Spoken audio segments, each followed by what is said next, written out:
Good morning. Happy Monday. Hope you guys are having a good fall Monday.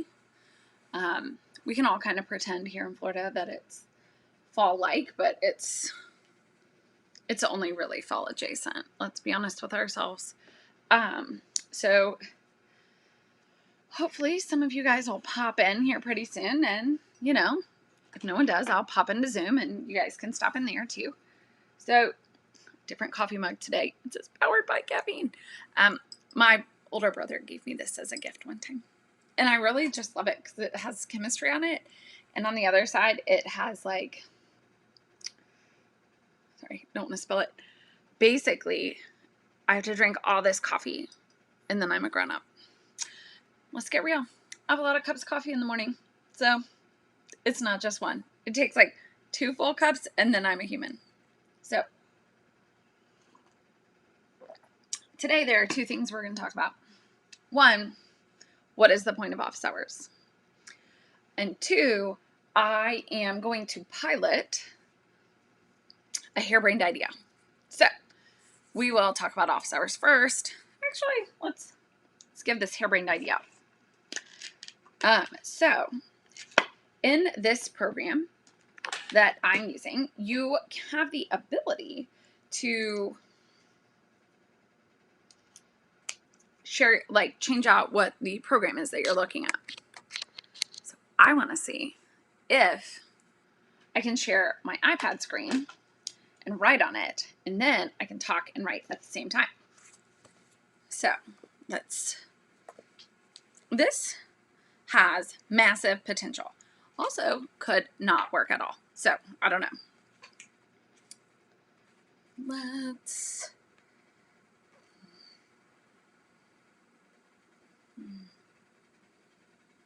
We'll just do a new project, new blank canvas. So let's check this out. All right.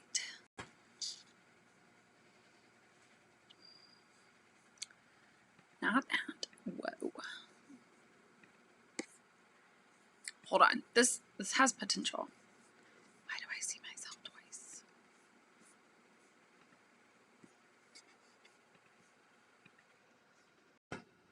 Okay, that's not what I had hoped would happen. I'm gonna click on something. If this all falls apart, I'll BRB.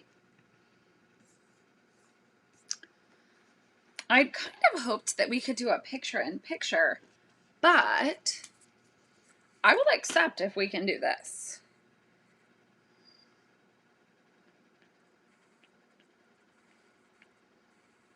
Not bad. I think if someone were to have a question, whoa, that's kind of nauseating.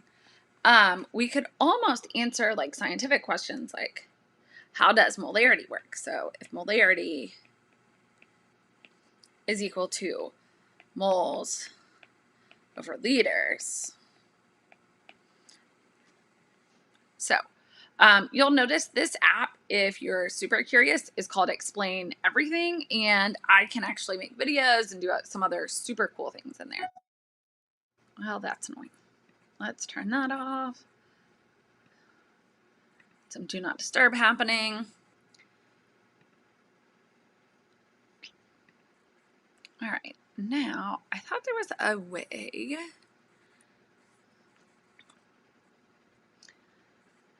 I really thought there was a way to like share screen. Nope. You know what? I don't actually remember how I did that the last time. That will take some like finagling. But I'm personally pretty excited that like if someone were to say like, Dr. Malcolm, can you explain how to do this question? I could do it on my iPad. Sorry, geek moment. It's one of the things that the pandemic has really done that I think is kind of cool is it's forced a lot of different faculty to spend some time figuring out cool ways to do the things we used to do in our office. So in the olden days, when office hours were in offices, you guys would come in and I have white paper and we would like work together. The problem is online, there is absolutely no way to replicate that. So I use that iPad for Zoom meetings sometimes. So if you're like, how do you do this? I can plug it in and like I can show you the calculation. Because otherwise, it's me writing on a piece of paper. I hold it up and we kind of hope everything works.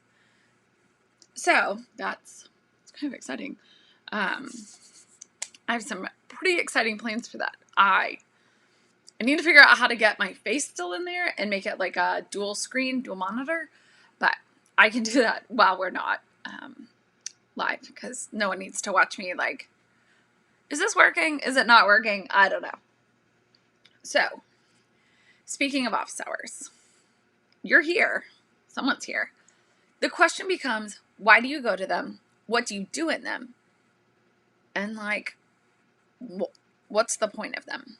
So, office hours, in my opinion, so these are how I handle mine. This is time out of my day that I set aside for my students. So some days or some semesters, there are different times when I think you guys might be available. So usually one of the times I think is super helpful is like right before and right after class. That way, if in person you're like, I just have a quick question, I can go ahead and answer that for you. So if by chance you're like, so like you could say like, I didn't follow this example, and then we could go to my office and talk about it. But in the digital realm, office hours feel even more disconnected. So it's an opportunity for you to get to meet faculty in their office. Now this semester, like this is my home office. So you're going to get to see my home office, not just my work office. So there's that option. But the other thing is, in my opinion, if you have any questions, like I don't know how to do this task, or do you know what I should major in? This is what I want my career to be. That's the kind of stuff you should come to office hours for. So in some places, office hours require appointments. Mine, I like drop in. So like if you're around, then you should just pop in. If you have a question, even if your question is about something we already talked about, or if you're like, can we talk about exam 1? Can we look at this thing? And I can answer those kind of questions. So office hours are a place for you to come to basically get help.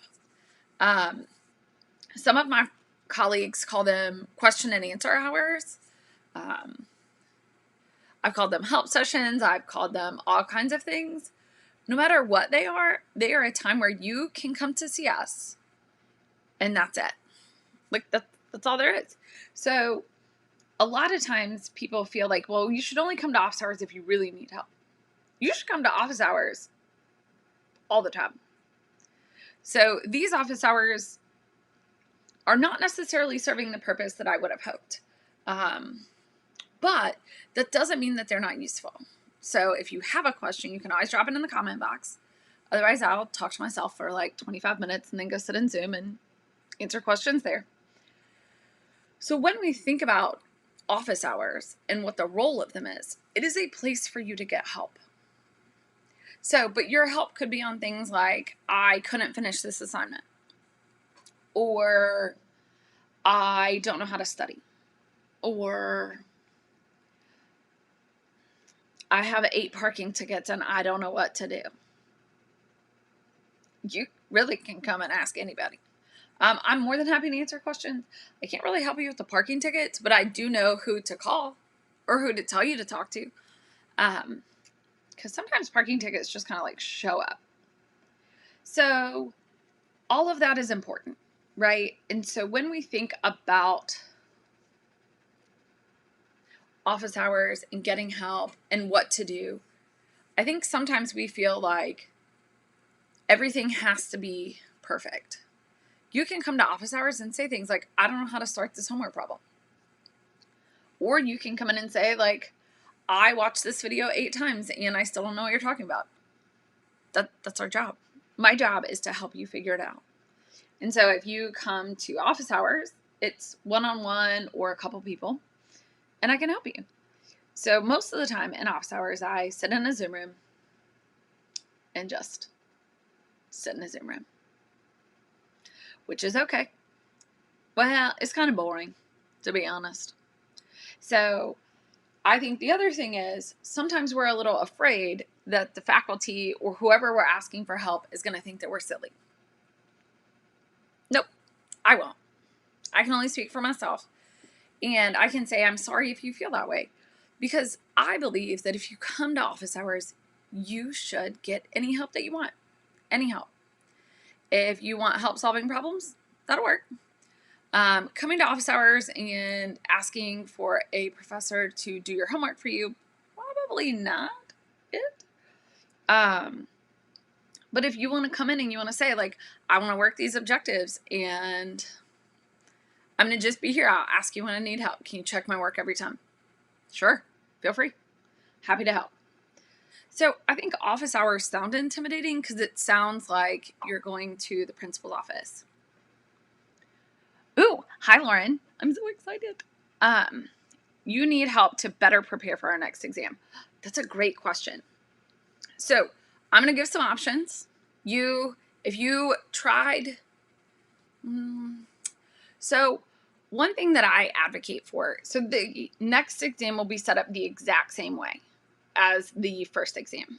So it will have some low point problems, not necessarily things the same as like naming, but something in that class, and then long calculations. So it will still be open notes, which is great, but you got to have notes. So the trick, I don't want to call it a trick. The complication with open notes exams is that it feels like you're going to have time to look in your notes and do stuff. I've never found that to be true. I had a lot of open notes exams when I was in college, and I always felt like I still had to study the same because I didn't have time to go look through the book or my notes or everything else every time. So I think that your notes should be more of the like, I've answered everything I know, and now I'm going to go look back. So that's one option. I think the other issue that a lot of students ran into is timing.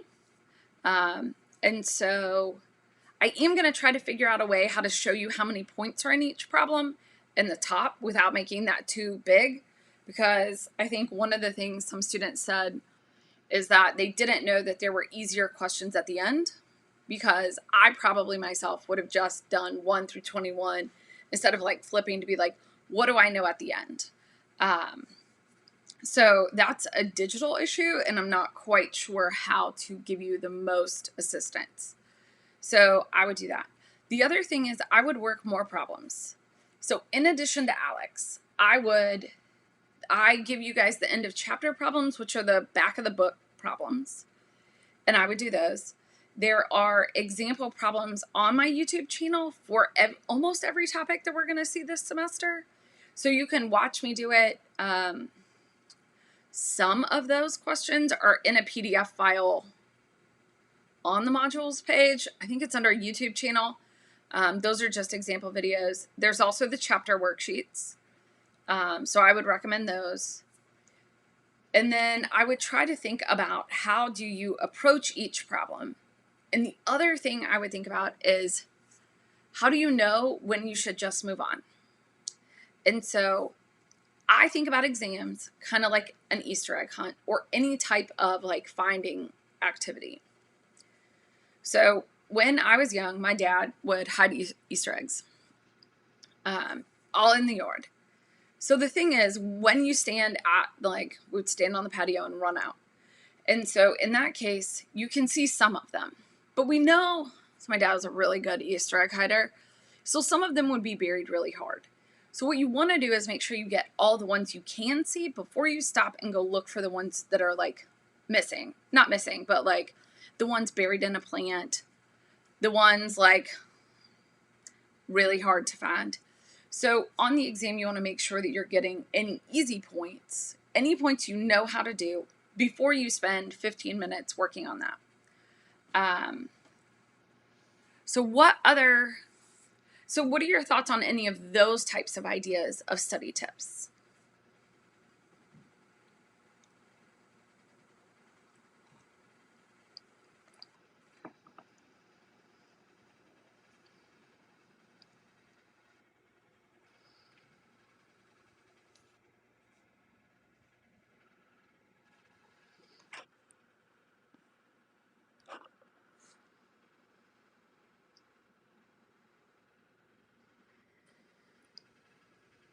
So when we think about studying, I think the other thing that is hard for like exam preparation is to kind of try to figure out like how do we know what's going to be on the exam?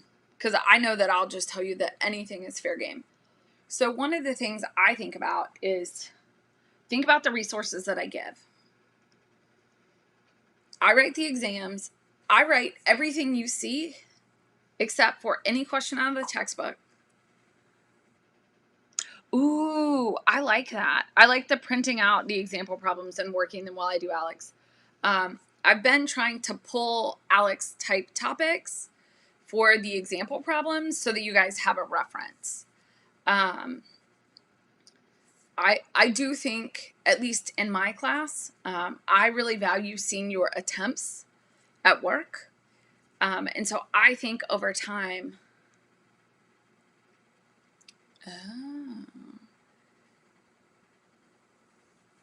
So Lauren says she's used to seeing ALEKS problems, and that's what I was looking for in the exam. Yeah, I can see that. I think this exam was like a mix of pretty standard simple questions and a mix of like, I don't want to call them more in-depth questions, but questions where they required a little different thinking, but none of them were formatted the same way ALEKS does. I get a lot of, not complaints, but I know ALEKS tends to be very busy in the words. And I like to think about ALEKS as more skill building. So I would look at the example problems and the questions. And I would recommend that you come to the exam review, YouTube Live, if you didn't come to the last one. Because I tried to pick things that I knew would be on the exam. Maybe not in the exact same way, but something kind of similar.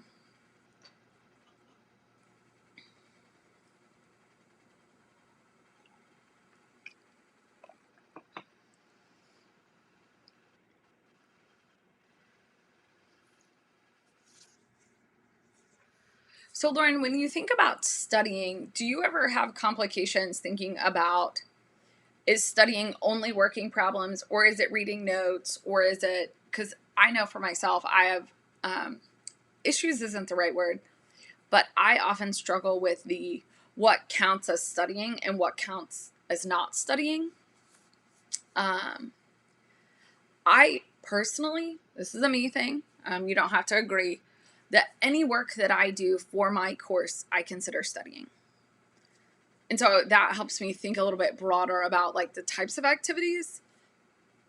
The one caveat is holding my textbook or my notes or something else while I watch TV. That's not studying. That's just holding on to your books while you like think about studying. And I find that otherwise it kind of works. The other thing I would say is hopefully, and I can't remember if you've asked me about the slides before, but the slides that I post in Canvas that I write on in the videos, do you ever print those out or write on them digitally?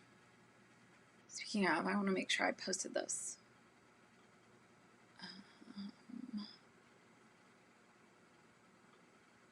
Just in case I forgot to post last time's slides.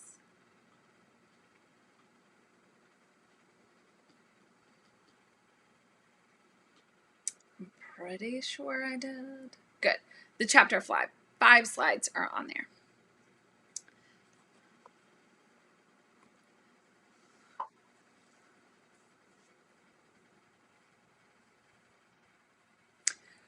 So I 100% agree that working out the problems by hand will help. It's one of the reasons with the live session on Wednesday and on the videos. So if you watch the older example videos, they're all, I don't really know the best way to put it, but the camera's up here and my hands, let's do it this way, are down here, and I write out the problems because I think that's the skill that we don't think about. so the words on the slides are a little bit less important than me like writing out how to solve all the problems. The other thing you can do, it doesn't work. Well, let me think about that before I say that. I think you could totally spend time and try to print, like work the problems in advance. But I worry that that would just be frustrating if you haven't actually, like, I'm teaching you how to do it, so working the problems before I teach you doesn't necessarily make sense.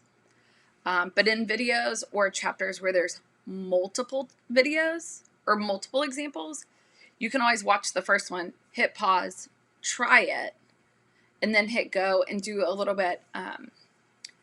A lot of people call it like pause and predict. Like you stop and you try it yourself, and then you watch the rest of the video. I know for myself, I would not pause it. So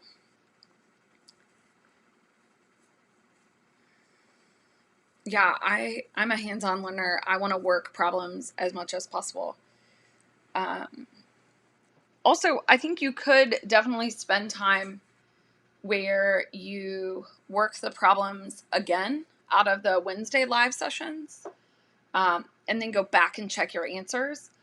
I've had a couple of students say that like that is kind of helpful, but the other issue they were saying is once they work it once, they have a hard time, I don't want to say like knowing what to do, but if you already know the answer, it's super hard to like be invested in resolving a question, in my personal opinion. So what other, as you think about studying, I'll tell you the other thing I've started doing is I schedule my studying. So I have to write the notes and do all that.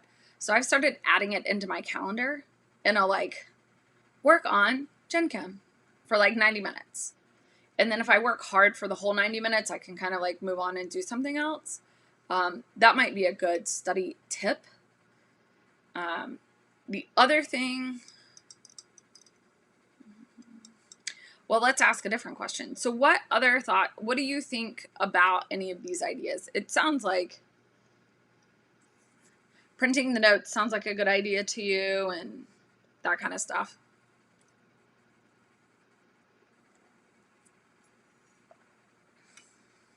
Are there any topics that, I mean, it's been 1 week in the exam 2 materials, so like aren't that many topics. But are there any topics where you're like, I just really don't know how to start those kind of topics or anything else?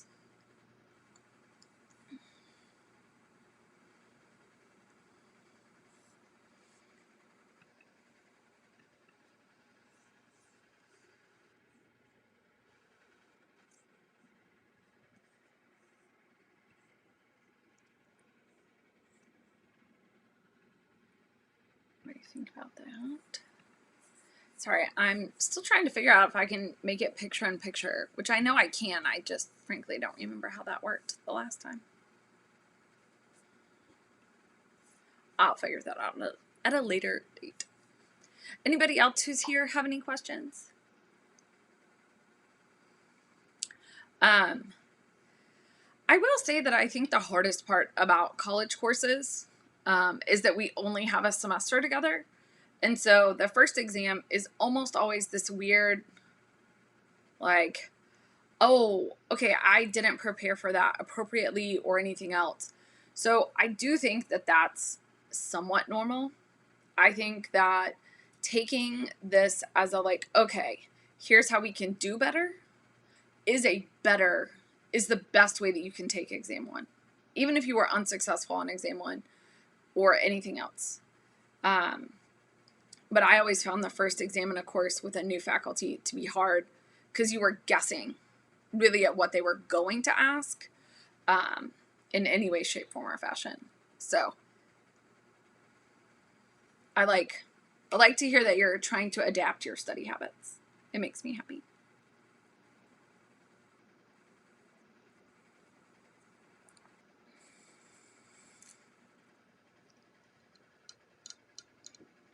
Stop doing that. That's annoying. I'm trying to think if there are other study habits that I have developed. I feel like now a lot of mine are becoming kind of weird. I set aside time for that. The other thing, and this is a little weird. I started turning off my email box, and so I own a Mac, and there's a way that you can hit Do Not Disturb.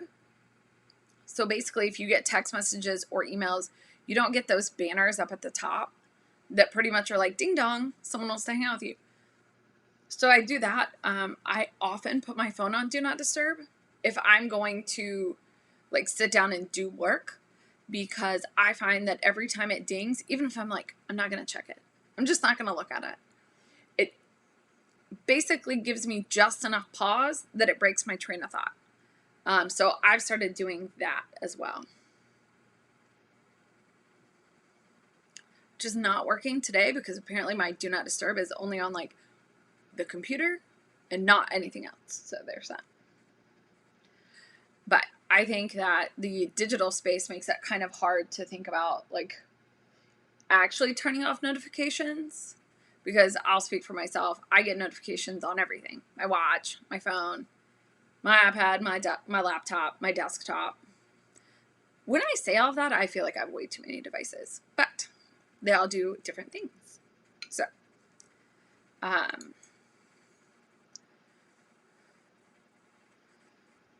I do know, so I also teach like an upper level course, a biochemistry course, and in that class, a lot of students rewrite their notes over and over. I don't think in Gen Chem that that's quite as advantageous as rewriting or redoing the problems over and over, because I think that's helpful. So, anybody else who's here have any questions? We're just kind of chatting about how do you study, what does it look like to study, that kind of stuff.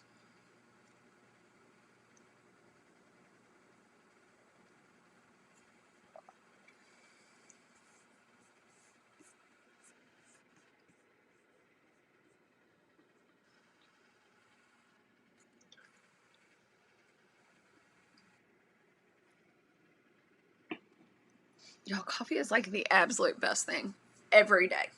It makes me happy. And you know what I'm really feeling these days? Afternoon coffee. It's like a reprieve in the middle of the day, and I love it. So I'm trying to think if I have any notes sitting around that I can show y'all. Oh, you're so welcome, Lauren. I hope that you're studying, I don't want to say gets better, but feel free to come back or stop in any of my other office hours if you're like, okay, I'm trying this and I don't think it's working. Because I think sometimes other people can look at our notes and say like, well, what about if you handled it this way? So you're doing great. Thanks for coming. Anybody else have any questions this morning about studying, about any topics, any of those kind of things today?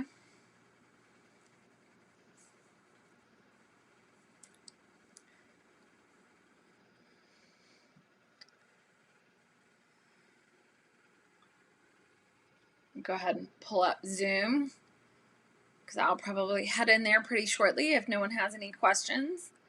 That way, if someone wants to ask something, they can.